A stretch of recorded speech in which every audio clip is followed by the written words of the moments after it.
Hello प्यारे साथियों, मैं अभिषेक पांडे स्वागत करता हूं आप सभी का आपके अपने यूट्यूब चैनल वंदे मातरम 2.0 में। तो आज की इस वीडियो में हम डिस्कस करने वाले हैं फिजिक्स का एक बेहतरीन क्वेश्चन जो आपके BSF 2016, air force 2022, navy coast guard 2021 के एग्जाम में ये क्वेश्चन आपका पूछा जा चुका है। तो ये क्वेश्चन आपकी ये फिजिक्स का आपका एक क्वेश्चन है।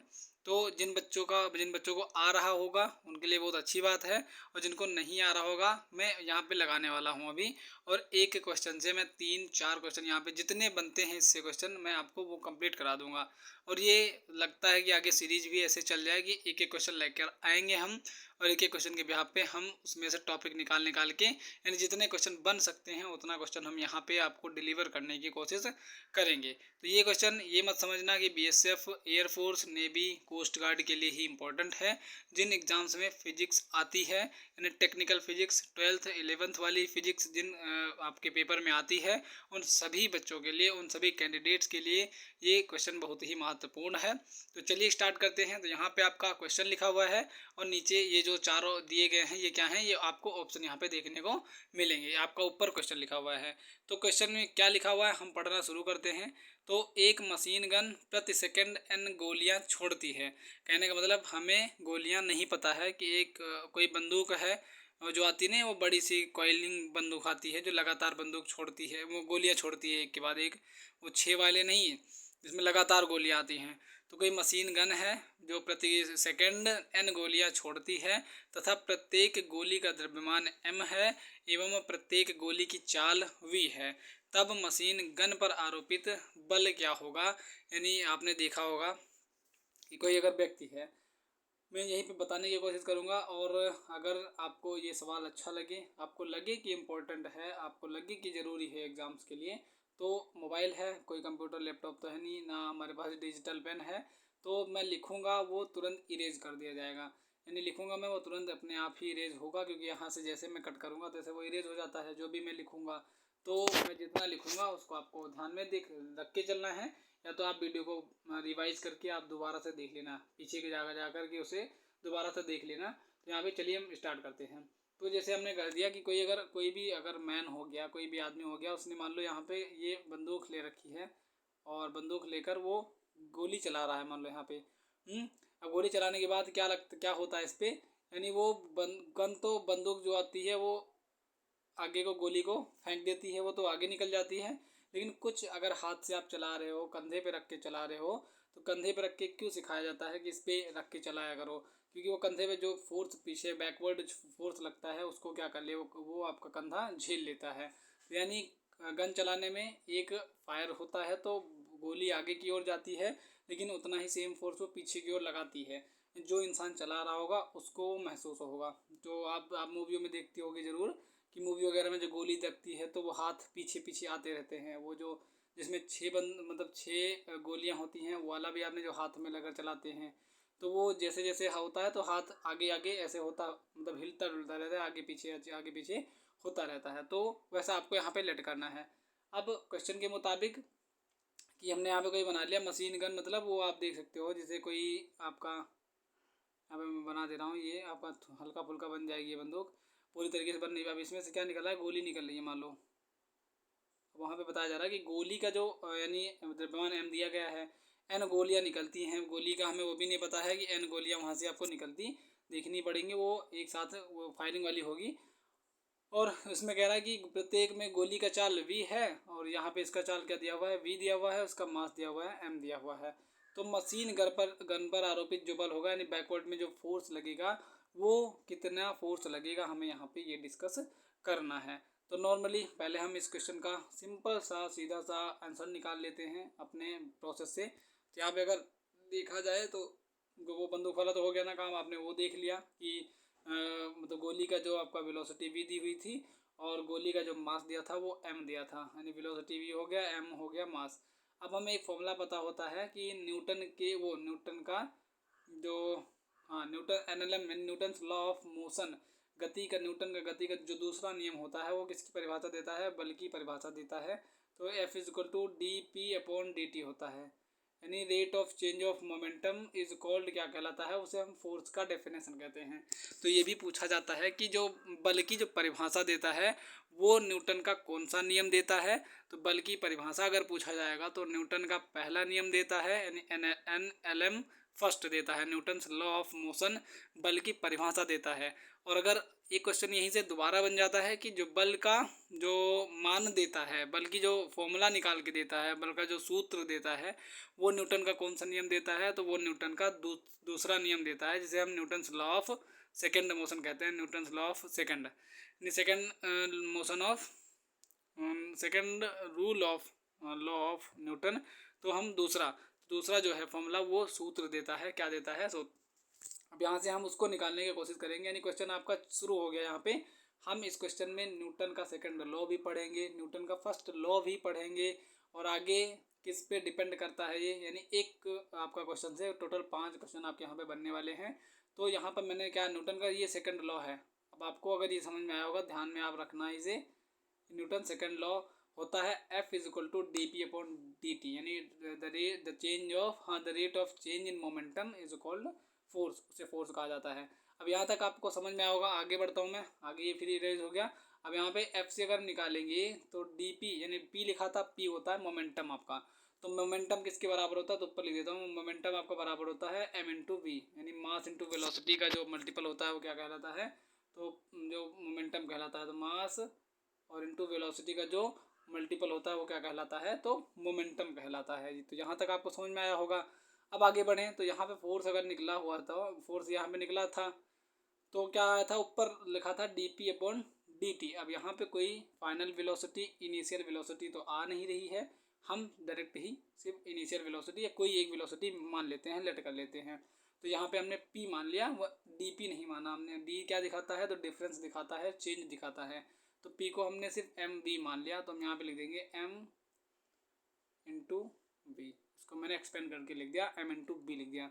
नीचे क्या था, नीचे टाइम था, टाइम में भी कोई डिफरेंस देखने को तो मिल नहीं रहा है, तो हम d यहाँ से हटा देंगे कुछ देर के लिए। तो आपका फॉर्मूला बन गया F is equal to m into v upon t, यहाँ से फॉर्मूला निकल गया।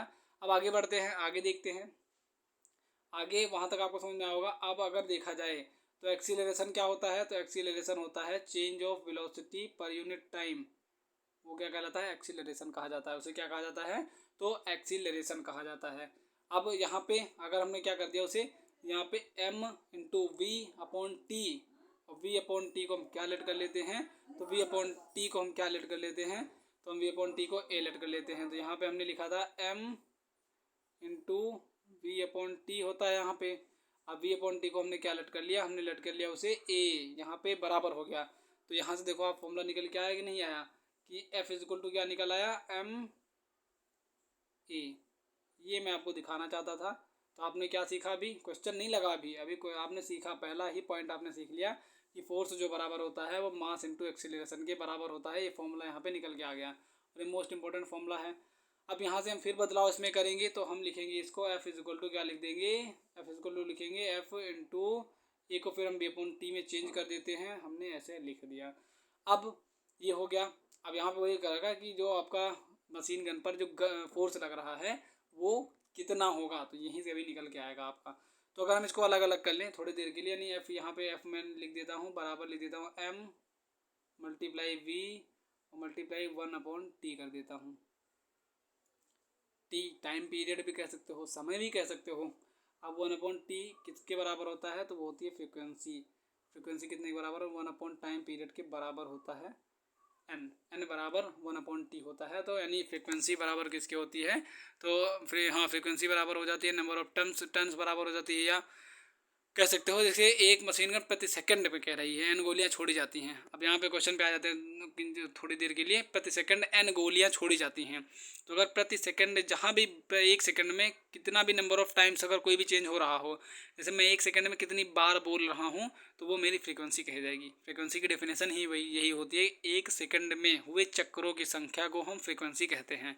तो प्रति सेकंड एक सेकंड में n गोलियाँ छोड़ी जा रही हैं, तो पहले ही वहाँ पर फ्रीक्वेंसी दी रखी है कितनी, n दी रखी है। तो यहाँ से हमने क्वेश्चन में बताते हैं नहीं, फिजिक्स का क्वेश्चन ऐसा होता है, उसी में आंसर छिपा रहता है, लेकिन समझने की बात होती है। तो n = 1/t होता है। अब मैंने आपको फॉर्मूले से समझा दिया ये n कहाँ से आ गया।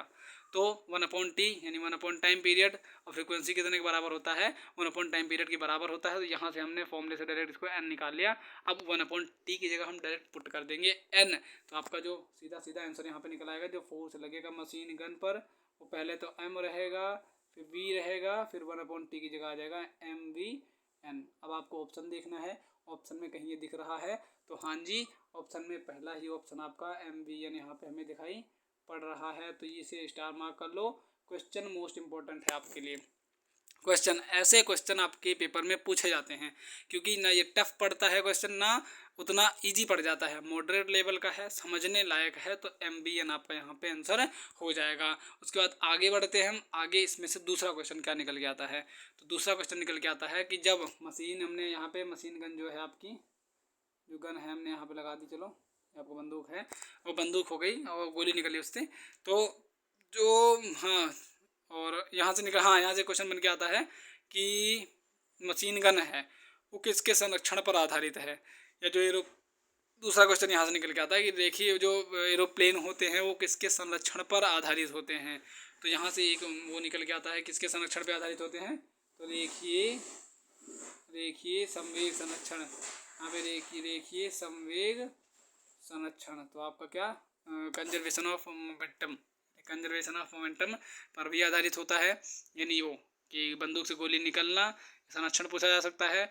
एरोप्लेन का उड़ना तो वो यहीं से निकल के आता है। और जैसे गोली है नहीं, वो आगे को धक्का देगी, जस्ट पीछे को भी लगेगा आपका। अब 2 क्वेश्चन यहाँ से तैयार हुए, 2 नहीं मैंने 3 बता दिए। एक तो इसका आंसर निकल आया, एक तो मैंने सेकेंड लॉ ऑफ मोशन बता दिया, थर्ड वाला मैंने ये बता दिया। अब उसके बाद ये पूछा जाता है कि मशीन से गोली निकलना ये न्यूटन के किस नियम पर आधारित है। तो न्यूटन के किस नियम पर आधारित है, तो यहाँ पे दूसरा नियम भी आपने देखा, और न्यूटन का तीसरा नियम भी क्या कहता है, हर एक क्रिया का प्रतिक्रिया अपोजिट, यानी हर एक क्रिया का उल्टा तथा मैग्नीट्यूड सेम में दिशा परिवर्तित रहती है, सेम मैग्नीट्यूड का आपको परिवर्तित फोर्स लगाता है, उल्टा फोर्स लगाता है। अगर आपने किसी यानी बंदूक पर क्या कर दिया, फोर्स लगाया, उसने गोली को आगे धक्का दे दिया, तो उतना ही फोर्स आपके कंधे पर महसूस होगा आपको जितना उसने आगे लगाया। तो वही कहते हैं every action has a equal in magnitude and opposite direction reaction होता है। हर एक फोर्स का, हर एक एक्शन का उल्टा होता है आपका रिएक्शन होता है, सेम मैग्नीट्यूड का, लेकिन दिशा आपकी चेंज हो जाती है। तो यहाँ से तीसरा क्वेश्चन क्या बनता है, तीसरा क्वेश्चन आपका बन गया यहाँ से, तीसरा नहीं चौथा आपका क्वेश्चन बन गया कि न्यूटन का तृतीय नियम भी आपका इसमें लगता है। तो तीसरा क्वेश्चन नहीं हो गया। अब बारी हम आते हैं चौथे क्वेश्चन पे। चौथे क्वेश्चन से अगर निकाला जाएगा तो देखिए संवेग संरक्षण का जो नियम है वो क्या कहता है। अगर वो बंदूक में ही लग रहा है तो यहाँ पे मान लो बंदूक है तो ये इस तरफ भी लग रहा है, इस तरफ भी लग रहा है यहाँ पे, तो दोनों तरफ लग जाएगा ना, तभी तो संरक्षण नियम क्या कहता है। यानी अगर अब ये अगर देखो ये फोर्स यानी यहाँ पे बंदूक है, अगर इधर गोली ज़्यादा निकल गई और इधर का फोर्स कहीं ज़्यादा हो गया तो कंधा ही टूट जाएगा। तो वो हमेशा सेम रहते हैं, बराबर इक्वल में रहते हैं। तो इसीलिए कहा जाता है जितने से वो आगे बढ़ता है उतने से पीछे धक्का दे देते हैं, वो बैलेंस हो जाता है। तो रेखीय संवेग का संरक्षण जो नियम है वो भी इसी पे डिपेंड करता है। तो यहाँ पे लिख देते हैं P1 बराबर P2 हो जाएगा। ये संवेग दूसरा है, ये संवेग दूसरा है। अब हम P2 क्या करेंगे, तो यहाँ से हम दोनों का लिख लेते हैं। एक मशीन का जो आपका मशीन गन है उसका मास लिख लेते हैं, उसकी वेलोसिटी लिख लेते हैं। दूसरा हम गोली का मास लिख लेते हैं, गोली की वेलोसिटी लिख लेते हैं। तो ये भी क्वेश्चन आपका इंपॉर्टेंट बनता है। तो यहाँ पे लिखेंगे, इस तरफ हम लिखेंगे mass of gun multiply velocity of gun is equal to, यहाँ पे क्या लिख दिया जाएगा, मास ऑफ बुलेट लिख दिया जाएगा। मान लो बुलेट लिख दिया हमने, आपका गन लिख दिया इसमें, और मल्टीप्लाई यहाँ पे वेलोसिटी ऑफ बुलेट, यहाँ पे हमने इसे लिख दिया। तो यहाँ से आपका एक क्वेश्चन पूछा भी जा सकता है कि मशीन गन का जो वेलोसिटी होगी वो कितनी होगी। तो हम मास ऑफ गन यहाँ पे डिवाइड करा देंगे तो हमें वेलोसिटी ऑफ गन की वेलोसिटी हमें यहाँ से फाइंड हो जाएगी। तो टोटल के टोटल मैंने आपको यहाँ पे कितने 5 क्वेश्चन करवाए हैं, कितने 5 क्वेश्चन हमने यहाँ पे डिस्कस किए हैं। सिर्फ यही क्वेश्चन से हमने 5 क्वेश्चन डिस्कस किए हैं। अब ये सीरीज शायद आपकी चलने भी वाली है कि मैं एक क्वेश्चन आंसर लग कर आऊँगा और टोटल आपके 5 क्वेश्चन मैं आपको यहाँ पे करवा दूँगा। तो 5 क्वेश्चन आपको रेडी हुए कि नहीं हुए, ये अब आप मुझे कमेंट बॉक्स में बताना। अगर आपने क्लास देखी होगी तो आप मुझे कमेंट बॉक्स में ज़रूर से ज़रूर बताना, क्योंकि यहाँ पे मैंने आपको 5 क्वेश्चन टोटल तैयार किए। तो मिलता हूँ किसी नेक्स्ट वीडियो में नेक्स्ट क्वेश्चन के साथ। सो जय हिंद एंड जय भारत।